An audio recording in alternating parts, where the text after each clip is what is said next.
Next gen காணொளி நண்பர்களுக்கு இனிய பொங்கல் நல்வாழ்த்துக்கள். இந்த தை மாதம் நமக்கு எப்படி பலன் இருக்க போகிறது அப்படிங்கிறத நம்ம டீட்டெயிலாக பார்த்துருவோம். ஏன்னா ஒரு மாதத்துலையுமே சூரியன் மூவ் பண்ணும் போது சூரியன் தான் நம்ம ஆத்மகாரகன். அவர் எப்படி மூவ் ஆகிறாரோ அது பேஸ் பண்ணி தான் நம்ம எனர்ஜி ஜென்ரேட் ஆகும். அந்த எனர்ஜியை பேஸ் பண்ணி தான் நம்ம வாழ்க்கையை ஓடிட்டுருக்கு. அப்போது ஒரு ஆத்மகாரகனுடைய தன்மையை நம்ம மாத பலன்களாக பார்ப்பது அப்படின்னு வழக்கம் வைத்து கொண்டு இருக்கிறோம். இந்த தினப்பலன்கள் பார்க்கும்போது சந்திரனை வைத்துப்போம், மாத பலன்கள் பார்க்கும்போது இந்த சூரியனுடைய தாற்பயம். இந்த சூரியன் மகர ராசிக்குள்ளே போகிறார். உத்தராயண புண்ணிய காலம் அப்படிங்கிற விஷயம் ரொம்ப விசேஷமானது. ஏன்னாக்க தேவர்களுக்கு பகல் பொழுது ஸ்டார்ட் ஆகிடுதுன்னு அர்த்தமாயிடும். அப்போது சுறுசுறுப்பாக பல விஷயங்கள் உருவாகும் அப்படின்னும், காலபுருஷ தத்துவத்தினே 10வது இடமான கர்மஸ்தானத்துக்குள்ளார சூரியன் போகிறார். அந்த இடத்துக்கு போகும்போது நேச்சுரலி எல்லாருக்கும் தொழில், வருமானம், ஆதாயம் இதை பற்றின விஷயங்கள் எல்லாம் இருக்கும் இல்லையா, அதெல்லாம் நல்லா ஜென்ரேட் ஆகிறதுக்கான வைப்ரேஷன் கிடைக்கும். அப்படிங்கிறதுனாலையும் இந்த தை மாதம் ரொம்ப உன்னிப்பாக நம்மளால் பார்க்கப்படும். அதுவும் இந்த வாட்டிக்கு சூரியன் சுக்கிரன் சேர்க்கையோடு இருப்பார் மகர ராசியில். தை மாதம் வரும்போது லக்னாதிபதியாக இருக்கக்கூடியது தனுர் மாதத்தில் தான் வரும். ஆனால் தனுவில் 6 மணிக்கு வர்றதுனால அந்த இடத்துல இருக்கும். அங்கே செவ்வாய் புதனும் சேர்ந்து இருப்பார்கள்.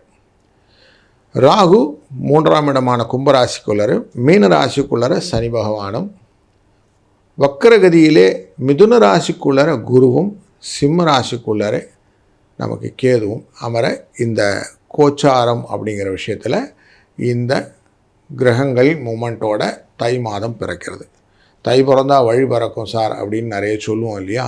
ஏன்னா வளர்ச்சியை நோக்கிய பாதைகள்.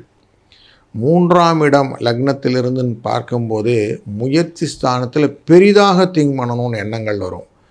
தன லாபத்தை கொடுக்கக்கூடிய ராகு அப்படின்னு எடுத்துக்கலாம். தனகாரகனான குருவினாலும் பார்க்கப்படுகிறார். அப்போது எல்லா விதத்திலும் நல்ல வளங்களை கொடுக்கக்கூடிய ஒரு சூழ்நிலை இருக்கிறது. அதனால தொழிலிலே எதிர்பாராத விருத்திகள் கிடைக்கும் அப்படின்னு எடுத்துக்கணும். அரசியல் வாழ்க்கையில் இருப்பவர்களுக்கு சில குழப்பங்கள் உண்டாகும். தங்கம், வெள்ளி போன்றவைகள் ஏறுமுகத்தை சந்திக்கக்கூடிய சூழ்நிலை. அதுபோல் இயற்கை சூழ்நிலைகளே எதிர்பாராத மழை வளமும் வருவதற்கு வாய்ப்பு இந்த தை மாதத்தில் உண்டு. அப்படிங்கிறத மைண்டில் வச்சுட்டு நாம் ஒரு ராசிக்கும் எப்படி பலன் இருக்குன்னு பார்க்க போகிறோம். வாருங்கள்.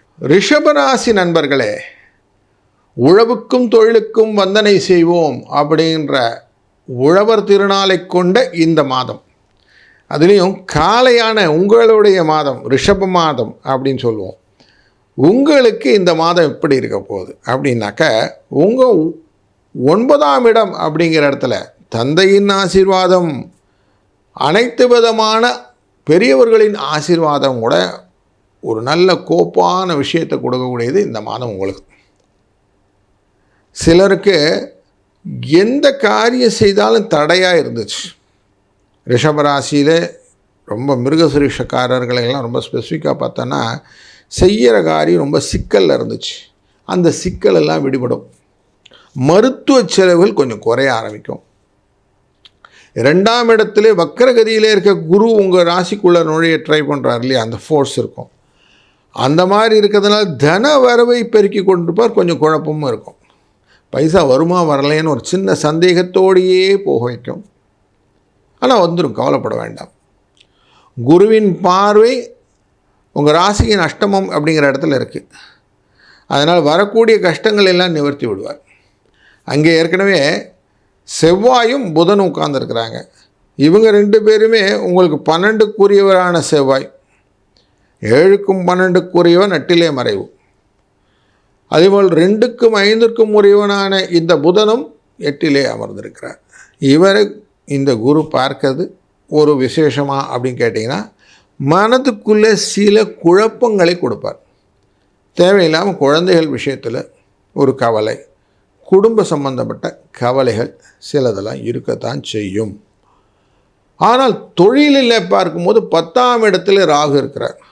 இந்த 10ஆம் இடத்துல பயத்தையும் பண விரயத்தையும் கொடுக்கக்கூடிய சூழ்நிலை இருந்தாலும் குருவினாலே இந்த கடாட்சம் உண்டு. ஓரளவுக்கு கண்ட்ரோல்டாக அவர் வச்சுப்பார். அதனால் இந்த மாதத்தை பொறுத்த வரைக்கும் உங்களுக்கு 4ஆம் இடம் என்கிற சுகஸ்தானாதிபதி 9ஆம் இடத்தில் வருகிறார். அது திரிகோணஸ்தானம் என்கிற இடத்துல வருகிறார். அதனால் உங்களுக்கு வரக்கூடிய வாய்ப்புகள் நிறைய இருக்கும். செய்கிற தொழிலை கொஞ்சம் யோசித்து செய்யணும். நிலங்கள், விவசாய தோட்டம் துறவுகள் விஷயத்துலலாம் கொஞ்சம் வரவு செலவெல்லாம் கரெக்டாக பார்த்துக்கிடணும். நண்பர்கள்கிட்ட விரோதம் இல்லாமல் இருந்துக்கணும். உறவுகிட்ட பகை பாராட்டக்கூடாது. இதெல்லாம் இந்த மாதத்தில் கொஞ்சம் கம்பல்சரியாக வச்சுக்கிட்டிங்கன்னா உங்களுக்கு மகிழ்ச்சி கன்ஃபார்மாக இருக்கும். இல்லைன்னா இதுதான் கவலை. அவங்க என்னை டீஸ் பண்ணிட்டாங்க, இவங்க ஏதோ சொல்லிட்டாங்க அப்படின்னு எல்லாரையும் குற்றம் பாராட்டினால் சுற்றம் இல்லைன்னு சொல்லுவோம் இல்லையா? அப்படி குற்றம் பாராட்டக்கூடிய சூழ்நிலையை மனது கொடுத்துடும். அதனால் கொஞ்சம் அந்த இடத்துல கொஞ்சம் நம்மளே பைஃபர்கேட் பண்ணி இதெல்லாம் நம்ம வச்சுப்போம், இதெல்லாம் இல்லைன்னு நம்ம பண்ணிட்டோம்னா கொஞ்சம் இந்த மாதத்தை நமக்கு ஏற்ற மாதிரி மாற்றிக்கலாம். அப்படிங்கிறது தான் இந்த மாதத்துடைய பலனாக இருக்கிறது. காரியங்கள் மெதுவாக தான் நடக்கும். அவசரப்படாமல் இருந்தால் இந்த மாதம் உங்களுக்கு சக்ஸஸ் உண்டுங்கிறத நல்ல ஆழமாக பதித்து கொள்ளுங்கள். அவசரத்தில் அண்டா கூட தெரியாதுன்னு ஒரு வார்த்தை சொல்லுவோம் இல்லையா? அதை நல்லா புரிஞ்சுக்கிடுங்க. அதனால் அவசரப்படாமல் நிதானித்து கடவுளோட தியானத்தில் நிம்மதியாக எல்லாம் சுவாமி பொறுப்புன்னு உட்கார்ந்துட்டு நீங்கள் பண்ணும்போது நல்லது தான் நடக்க போகுது. கவலைப்பட வேண்டாம். வேலை விஷயங்கள் எல்லாம் கொஞ்சம் தடைபட்டாலும் நடக்கும். கல்யாண விஷய காரியங்களிலும் தடைகள் உண்டு, ஆனாலும் நல்லது நடக்கும். அதனால் கொஞ்சம் மிக்சட் பெனிஃபிட் அப்படின்னே சொல்லலாம். இந்த மாதம் பல விதத்திலும் உங்களுக்கு நன்மைகள் வருவதற்கு நாம் சிவ வழிபாடு செய்வது ரொம்ப நல்லது.